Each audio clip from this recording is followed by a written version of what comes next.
Hindi makapaniwalang napatingin siya rito. Paano ito na nagawang gutukutin siya?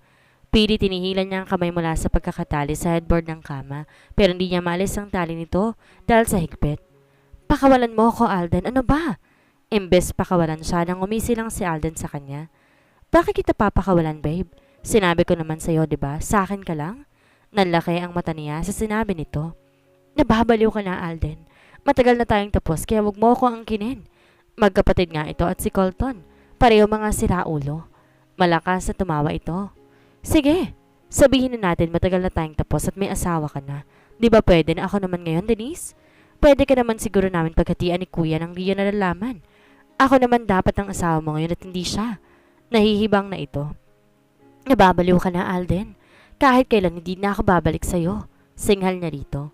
Umalis nga siya sa poder ni Colton para makatakas. Tapos dito naman siya sa baliw na to napunta. Ang malas naman niya. Lumapit si Alden sa kanya. Umupo ito sa gilid ng kama at tinaplos sa mukha niya gamit ang kamay nito. Babe, I miss you. Bumaba ang mata ni Alden sa labi niya. Nakita niya ako ilang beses tong napalunok. Alden, anong ginagawa mo? Nagsimula na siya makaramdam ng takot na maghubad to sa harapan niya. Alden? Nanlaki ang mata niya ng tanging boxer shorts na lamang natira sa suot nito. Dapat noon ko pa ginawa ang ganito sa'yo. Di sana nabuntis na kita noon pa at di ka na nakawala sa kamay ko. Lumayo ka sa akin. Nanginginig na siya sa takot nang humawak ang kamay nito sa hita niya na naka-expose na ngayon dahil sa pagkakalis ng suot niyang gown. Malakas na humalakak ito. Wala ka ng kawala ngayon, babe. Nakita mo yon? Tinuro nito ang video cam sa isang gilid. I-record kong lahat, babe. Tapos isisend ko sa asawa mo. Tingnan natin kung hindi siya mabaliw. Inagaw ka niya sa akin kaya dapat maramdaman niya ang sakit ng ginawa niya. Nagsimulang tumulo ang mga luha niya. Nababaliw na si Alden. Anong tingin sa kanya na magkapatid na to para usan? Inalikan siya ni Alden sa labi pero agad iniwas niya ang muka. Pinilit din niyang sipain ito. Tumigil to sa tangkang paghalik sa kanya nang tumunog ang cellphone nito. Damn! Hello, kuya? Nanlaki ang mata niya. Gusto niyang sumigaw para humingi ng tulong pero hindi po pwede. Ayaw niyang bumalik pa rito. Si Denise. Nasa akin. Oh, come on. Sinabi ko naman sa'yo, di ba? What? Nanlaki ang mata ni Alden, kasabay ng malakas na pagbukas ng pinto.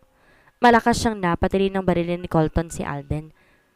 Sa binti, napakadilim ng mukha ni Colton na para bang handang pumatay ng tao anumang sandali. Sumenyas to sa mga tauhan kaya agad nagsilapit ng mga ito at pinagtulungang bubugin si Alden. Lumapit sa kanya si Colton at kinalas ang tali niya. Di niya magsalita dahil sa sobrang takot. Tanging pagniwi lang ng mukha na gawa niya nang kalad ka rin siya nito palabas. Sa sobrang diin ang hawak ito sa braso niya, tiyak mag-iiwan to ng marka. Malakas ay tinulak siya nito papasok ng sasakyan. Hindi ito nagsasalita kaya mas talo lang siyang natakot. Colton, masakit. Naiiyak niyang sabi nang hawakan siya nito sa buhok palabas ng sasakyan. Kakaibang takot ang gumapang sa pagkatao niya ngayon. Ibang-iba dahil mas nakakatakot ito ngayon.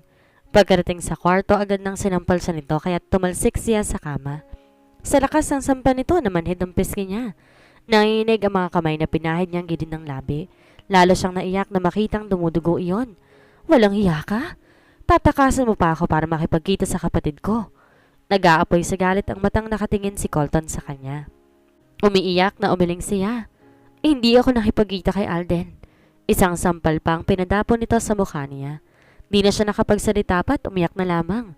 Dapat sa'yo tinuturo ang leksyon para magtanda. Umatras siya na makitang nagubad si Colton ng suot. Nakatatakot na rin siya rito ngayon. Parang may bagay na gagawin to sa kanya na hindi niya magugustuhan. At base sa kilos ito, tama ang hinala niya. Hindi ako nakipagkita kay Alden. Halos mawalan siya ng ulirat nang sakalin siya ni Colton. Huwag mong babanggitin ang para ng bastardong yan. Nahihirapan na siyang huminga. Alam niya pulang-pula na ang mukha niya dahil sa ginawa nito. Ha! Agad sumagap siya ng hangin nang bitiwan nito ang leeg niya. Huwag mo akong gawing tanga, Denise. Kung hindi ako dumating, nagpapakasaya na kayong dalawa. Ako ang asawa mo kaya't sa akin ka lang. Tumayo si Colton at kumuha ng gunting. Nanlaki ang mata niya nang lumapit ito sa kanya. Umatras siya pero hindi nito ang paa niya. Akala niya sasaksakin na siya nito pero hindi pala. Ginupit nito ang suot niya. Matapos gupitin ang suot niya, itinaob siya nito at tinawakan ng ulo niya at saka ibinaon ng madiin sa kama. Hindi siya makagalaw.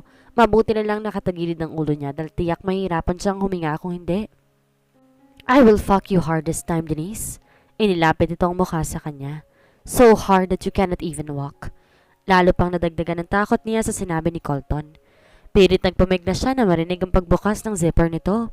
Hindi niya alam kung bakit pero sobrang takot at kaba niya. Wala nang boses na lumalabas sa bibig niya. Napapanganga na lamang siya sa sobrang sakit at hapde. Naghahalo na ang sipon niya at luha sa mukha. This is your punishment for cheating on me. Wala man lang salitang namutawi sa kanyang labi. Tanging pag-iyak na lamang ang nagawa niya. Hindi niya akalain na magagawa ni Colton ang ganito sa kanya. Napakawalang hiya niya. Patong-patong ng kasalanan nito sa kanya kaya hindi niya ito mapapatawad. We're not done, Denise. Nakangisi pang sabi nito. Umiling siya rito. Masakit na sobra. Hindi niya nakaya. Dumilim ang mukha nito. Inawakan nito ang pisngi niya na madiin. Tigilan mo ako sa kaartehan mo, Denise. Hindi ako madadala sa ganyan mo. Kasalanan mo rin naman kung bakit ka naparusahan ng ganito. Kaya dapat simula ngayon nagtanda ka na. Maanghang na sabi nito sa kanya. Inalis ito ang pagkakapisil sa pisngi niya. Naikuyom niya ang kamay sa sobrang galit dito. Sinampal niya ito ng malakas. Hayop ka? Wala kang awa. Pinagsisihan kong pinakasalan pa kita. Nanlilisik ang matang sigaw niya. Hinawakan ito ang pisnging sinampal niya. Nang tumingin sa kanyang mukha nito, kita niya ang pag-igting ng panga nito. Napaigik siya ng sakalin sa Colton at malakas na isinandal sa pader. Well, wala ka na magagawa dahil kasal ka na sa akin. Sa ayaw at sa gusto mo, sasamahan mo habang buhay ang walang hiyang katulad ko. Pinaghahampas niya ito sa dibdib. Galit na galit siya kay Colton. Kapag nakaalis siya sa pader nito, pinapangako niya kakalimutan niya ito. Ibabaon niya sa limot ang nararamdaman niya para dito. Napanganga siya ng walang babala na pumasok ito sa kanya. Nangihinang sumandal siya sa dibdib nito. Sobra pa rin ang sakit ng isang butas niya. Wala siyang ginawa kundi umiyak na lamang habang patuloy ito sa paggalaw. Hindi na niya matandaan kung kailan natapos ito dahil namanhid na ang kanyang katawan. Dinala ni Colton sa kama ni Denise. Wala siyang pakialam sa pag-iyak ni Denise. Nakatingin lang siya sa banana cue na dala ni Manang para sa kanya. Di niya magawang kumain. Napakasakit ng katawan niya dahil sa 3 araw na siyang hindi tinitigilan ni Colton. Kung di lang to nakatanggap ng tawag kanina ay baka hanggang sa oras na ito, hindi pa rin siya nito tatantanan. Nagpahid siya ng luha. Akala niya tuloy na siya makakaris sa pader ni Colton at makakalayo pero hindi pala. Ngayon narito na naman siya sa lugar na hindi niya gusto, nabalikan pa. Kinuha niyang banana cue at simulang kainin to. Kumunot ang noon nang mapansin ang isang kulay box na pink. Ngayon lang niya napansin na may box pala sa kwarto nila. Di niya napansin na may iniwan ng mga tauhan ni Colton. O baka naman si Manang ang may dala kanina. Tumayo siya at tilapitan yon. Katulad nga ng inaasahan niya, gown ang laman nun at kulay pink na naman. Di niya alam na may dadala na pala silang party ni Colton. Ang iniisip niya baka hindi na siya isama nito dahil sa ginawa niya. Sa nakikita niya ngayon mukhang di nito nababahala na baka matakas siya. Mataman ang tingin sa kanya ni Colton habang sumisimsim ito ng wine sa hawak na wine glass. Narito na sila ngayon sa party ng isa sa malapit na kaibigan ni Colton. Hindi siya makagawa ng paraan para makatakas dahil hindi siya nilulubayan ng tingin ni Colton. Kahit ang pagpunta niyang restroom may kasama na ito ngayon.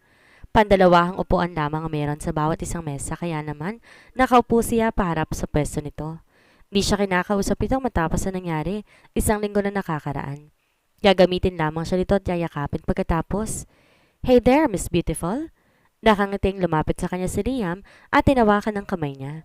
Akmang halikan nito ang kamay niya nang tumango si Colton sa kinaupuan. Easy, Colton. Nagagalit ka naman agad. Tumatawang lumayo si Liam sa kanya. Hindi nagsalita si Colton at sinamaan lang ng tingin si Liam na hanggang ngayon tumatawa pa. Maya-maya pa ay nag-usap na ang dalawa. Now it's confirmed. What will you do? Tanong ni Liam na saglit sumulyap sa kanya. Sumimsim ng wine si Colton. Naggagalawan ng panga nito na tila bagalit. I will make sure na hindi sila makakalapit sa asawa ko. May diin sa boses na tugon ni Colton. Sino bang tinutukoy ni Colton? Si Alden ba? Wala naman siyang ibang natatandaan na kinagagalitan ni Colton na lumalapit sa kanya maliban kay Alden. Kaya't sigurado siya na si Alden ang tinutukoy nito. Gusto pa sana niya makinig sa usapan ng mga ito, pero umalis na si Liam. Napahawak siya sa tiyan ng makaramdam ng pagsusuka. Nalukot ang mukha niya na maamoy ang vegetable salad na nasa harap. Ibang-iba ang handa sa party ng mayayaman. Wala man lang Shanghai at spaghetti. Humawak siya sa tiyan ng pakiramdam niya talaga. Babaliktad ang sikmura niya. Denise! Mabilis sinundan siya ni Colton nang tumakbo siya para makapunta ng restroom. Sinundan siya nito hanggang sa loob.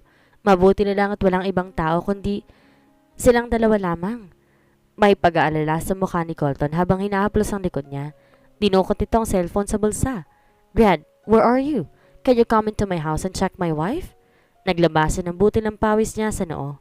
Niyakap siya ni Colton at sinandal sa dibdib nito habang hinahalikan ng kanyang noo. Pumikit siya at napanatag na maamoy niya mabangong amoy nito. Hindi niya magawang tumutol ng buhatin siya nito. Habang naglalakad, narinig niyang pagtawag ng isang babae kay Colton. Natigilan siya nang mamukhaan niya ito. Ito ang babae na kahalikan ni Colton sa restaurant. Malanding ngumiti ito sa asawa niya. Kita niya ang paglunok ni Colton ang tumingin sa kanya. Hi Colton, it's been a while. What do you need, Patricia? Seryoso ang tingin ni Colton dito. Iniwan niya ang tingin sa babae na nagngangalang Patricia na makita ang lihim na pag-isip nito sa kanya. I want you, Colton. Malanding sagot nito. Kinagat niyang labi para pigilan ang pag-iyak. Ito ba ang babaeng mahal ni Colton kaya hindi siya magawang mahalin ito? Ibaba mo na ako, Colton. Itinulak niya ito sa dibdib. Gustong-gusto niyang tumakbo palayo sa mga ito. Sobrang sakit na makitang asawa mo na kausap ang babae na alam mong pinapahalaga nito kaysa sa kanya. Hindi siya ibinaba ni Colton. Mas lalo pang humigpit ang hawak ito sa kanya. I need to tell you something. Gumisi si Patricia. Ayos lang ba na marinig ng asawa mo ang sasabihin ko tungkol sa... Malandi itong tumawa na para bang inaasar pa siya. Tila sinaksak ang puso niya sa sakit nang bitawan siya ni Colton. Sumenyas ito sa mga tauhan ni atid siya sa sasakyan. Kita ang pagsili ng matagumpay ng ngiti sa labi ni Patricia. Nagyuko siya ng ulo. Ang sakit. Gusto niyang lingonin si Colton pero hindi niya ginawa. Ayaw niyang makita nito ang luha sa mga mata niya.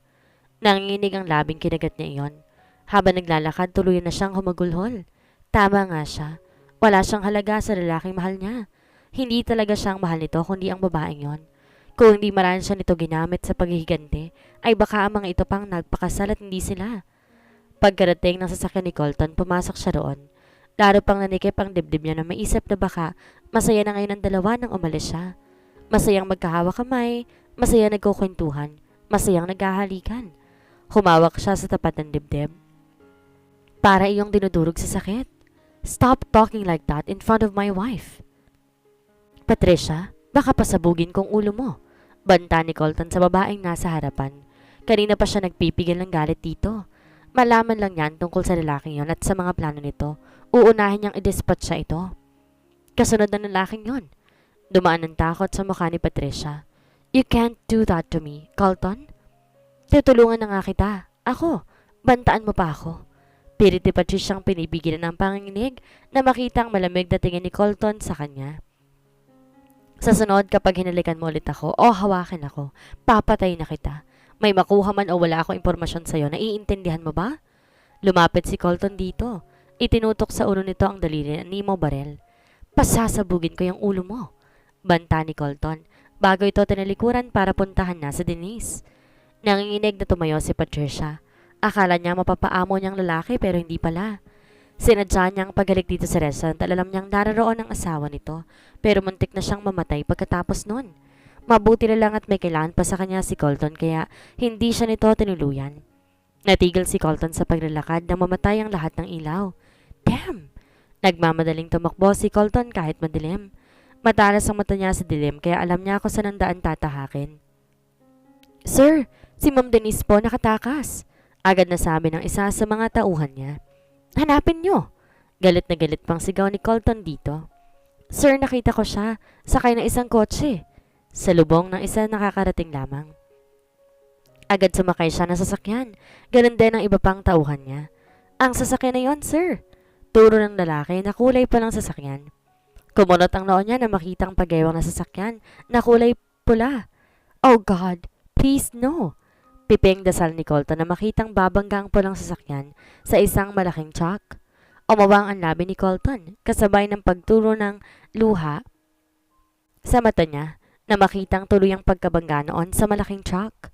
Hindi niya na iginalaw ang katawan ng malakas dahil iyon Sa nakitang nangyari sa asawa niya kaya't nagtuloy-tuloy ang takbo ng sasakyan niya at sumalpok sa isang poste. Denise! Nangihinang usal ni Colton. Namamanhid ang katawan niya. Gusto niyang puntahan ng asawa pero hindi siya makatayo dahil naiipit ang binti niya. Nanlaki ang mata niya na makitang malakas sa pagsabog sa sasakyang pula. No! Napakadilim. Nag-iisa sa gitna ng kawalan. Walang liwanag, walang ibang tao, walang mga boses. Tayong nag-iisa lamang siya sa gitna ng walang hanggang kawalan. Maski ang sarili hindi niya makita. Walang liwanag, walang ibang tao, walang mga boses. Nasaan na ba siya? Bakit araw-araw siyang naririto sa madilim na lugar na ito? Tumakbo siya ng tumakbo hanggang sa pagtakbo ay bumagal. Napakalayo ng tinakbo niya pero bakit tila nasa iisang lugar pa rin siya? Napapagod na siya. Gusto na nga niyang magpahinga. Natigilan siya na makakita ng liwanag. Sa wakas, dahan-dahan niyang iminulat ang mga mata. Puting kisame ang bumungad sa kanya. Nakarinig siya ng mga boses at tunog ng kung anong aparato. Denise, thanks God! Gusto niyang lingunin kung sino ito pero hindi niya maigalaw ang leeg niya. Gusto niyang umupo pero miski ang katawan niya hindi niya maigalaw. Namamanhid ang buong katawan niya. Gusto niyang humingi ng tubig dahil uhaw na siya at nanunuyo ang lalamunan niya. Pero ang labi niya natiling nakatikom at ayaw bumukas. Ano ba ang nangyayari sa katawan niya? Ang huli niyang natatandaan babangga siya sa malaking truck. Tama! Bumangga siya sa malaking truck. Denise, can you hear me? Yes. Gusto niyang sumagot pero hindi niya magawa. Denise, I am glad you're awake. Ilang beses siyang kumurap. Si Zoren ang nakikita niya na nakatunghay ngayon sa kanya. Ibinuka niya ang labi pero tanging panginginig lamang kaya nitong gawin. 7 araw bago siya nakapagligtas ng maayos. Hindi pa rin niya lubusan maigalaw ang katawan dahil sa nangyari sa kanya. Ayon kay Zoren, isinugod siya sa ospital dahil sa natamo niya na malubhang pinsala sa kanyang katawan. 2 taon siyang nakomatose at sa 2 taon na yon hindi man lang siya dinala ng mga magulang niya. Ganon din ang kaniyang asawa. Nasaktan siya. Pero mas mabuti na rin yun. Hindi rin naman niya gusto na makita pa ang mga ito, lalo-lalo na nga si Colton. Tumayo siya mula sa pagkakaupo sa wheelchair pero kaagad din siyang natumba. Tila wala siyang buto sa katawan. Iyon ang pakiramdam niya. Nag-aalang nilapitan siya ni Zoren. Huwag mong pilitin ang sarili mo. It takes time to move your body. You need to exercise because you've been sleeping for 2 years. Inalalayan pa siya nito na maupo. Thank you, Zoren. Mabuti na lamang at nariyan ka. Kung wala ka baka hindi niya alam ang gagawin niya. Ngumiti ito sa kanya.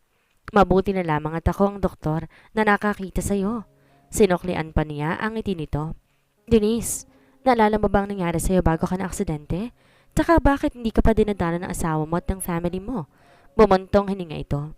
Hindi ko maintindihan kung bakit hinayaan nilang patay ka na ganong buhay ka pa naman. Hindi ka ba lang ba nila hinahanap? Natigilan pa siya sa narinig. Si Colton at ang pamilya niya. Tumulo ang luha niya sa nalaman niya.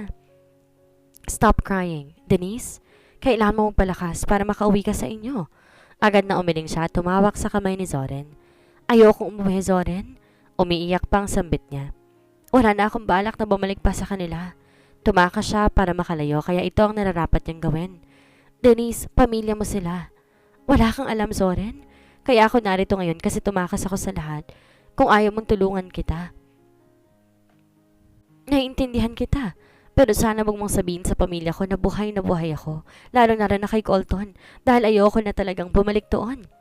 Kita ang pagtataka sa mukha nito. Pero agad din iyong nawala. Kung yan ang desisyon mo, Denise. Salamat, Zoren. Umiiyak na sabi niya. Tumayo ito at niyakap siya. Don't worry. Naririto lamang ako para sa'yo. Mahinang sabi nito. Natatandaan mo bang nangyari sa'yo bagong aksidente? Umiiyak na tumango siya. Panay ang turo ng luha niya. Sobrang sakit. Akala niya wala nang masasakit pa na makita mga itong naghahalikan. Pero mas masakit ang ngayon. Dahil ngayon napatunayan niya na tama nga ang hinala niya na mahal itong babaeng yon. Pag-uusapan sigurado namang itong tungkol sa relasyon. Pinahid niyang luha. Hindi siya dapat masaktan dahil pag nakalis siya sa poder ni Colton, kakalimutan na niya ito. Lahat ng alaala nito'y kakalimutan niya at magsisimula siya ng panibago. Nagawa nga siya nitong gamitin at lokohin, kaya dapat nang nakalimutan niya ito. Natigil siya sa pag-iisip na mamatay ang lahat ng ilaw. Dinig niya ang pagbukas ng pinto ng sasakyan at ang paghila sa kanya. Pilit niyang inihilang kamay pero natigil din nang marinig niya ang boses nito. Denise, we need to get out of here. Ang ate Kyle niya ito. Hindi siya po pwede na magkamali. Ate Kyle, sandali lang. Habulin niyo si ma'am. Dinig niyang sigaw ng mga tauhan ni Colton. Ano ba, Denise? Huwag ka ng maraming tanong. Tinutulungan ka na nga na makatakas. Angil pa ng ate Kyle niya. Hindi na siya nagsalita at sumunod na lamang dito. Nagtataka man siya sa inasal nito ngayon ay isinawalang bahala na lamang niya. Ang importante ay tinulungan siya nito. Tumigil sila at huminto sa tapat ng isang lumang sasakyan. Kulay pula na Toyota ito. Gamitin mong sasakyang ito, Denise. Magpakalayo-layo ka. Bahala ka na. Basta lumayo ka sa malayong malayo. Yung hindi ka na namin makikita. Nakaramdam siya ng kirot. Sa malayong malayo daw. Ibig sabihin malayo din sa mga ito. Ano pang iniintay mo, Denise? Alis na. Tuturuan ka ng kaibigan mo mag-drive, di ba? Alis na. Buisit. Gusto mo ba maabutan ka ng asawa mo ng mga tauhan niya? Agad umiling siya dahil sa sinabi nito. Inabot nito ang susi sa kanya at may inihagis sa kulay itim na bag na agad naman niyang sinalo. Gamitin mong pera niyan, Denise. Tukoy ni Ate Kyle niya sa bag na naglalaman ng pera. Ayun! Dalian niyo at habulin. Nataranta silang pareho ng kapatid niya na marinig ang boses ng mga tauhan ni Colton. Nagmamadali siyang sumakay ng kotse at pinatakbo yon. Nanginginig ang kamay niya sa kaba, sakit, lungkot at takot.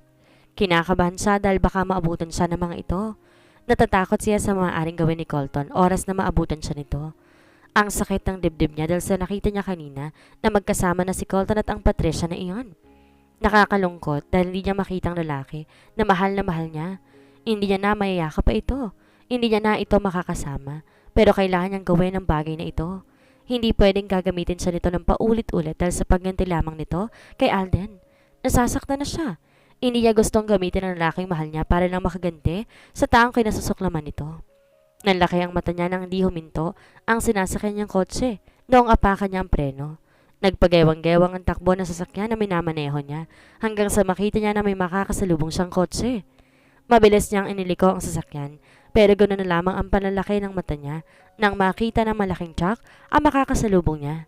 Gustuhin man niyang iliko ang sasakyan sa pagsinghap pa lamang ang nagawa niya bago tuloy ang sumalpok ang sinasakyan niya sa truck. Yun ang huli niyang naalala bago maganap ang aksidente. Nakatakas siya sa tulong ng ate Kyle niya pero na-aksidente naman siya di bale. Buhay naman siya at ngayon ang mahalaga. Mabubuhay siya ng malaya at sisiguraduhin niya na magiging masaya na siya. It's been a year magmula na magising siya. Naging maayos naman ang buhay niya dito sa isla San Diego kasama si Zoren. Dito na na-assign si Zoren sa isang taon na nakakaraan. Sumama rin siya rito dahil kailangan niya magpakalayo-layo. Natapos na rin siya sa pag-aaral niya at sa kasalukuyan nagtuturo na dito sa isla San Diego. Maayos naman ang buhay niya dito ngayon, tahimik. Natigil siya sa pagdidilig ng halaman na makita ang paghinto ng pamilyar na sasakyan sa tapat ng maliit niyang tirahan. Si Zoren. Nakangiting lumapit to sa kanya, dala ng isang bungkos ng bulaklak. Salamat. Nakangiting sabi niya nang iabot sa kanya nito ang bulaklak na hawak. Tinapat niya na ito na wala siyang balak na magpaligaw. Kasal pa kasi siya kay Colton pero mapilit ito. Nakako naman din to na kukuha ng magaling na abogado para tulungan siyang maipanal ang kasal niya kay Colton. Pero natatakot naman siya. Paano kung malaman ni Colton kung nasan siya nakatira at kunin na naman siya? Imposible. 3 taon ang nakakalipas. Baka nga nakikasal na ito sa babae na nagngangalang Patricia na maaksidente siya. Hindi ko napigilan ang sarili ko.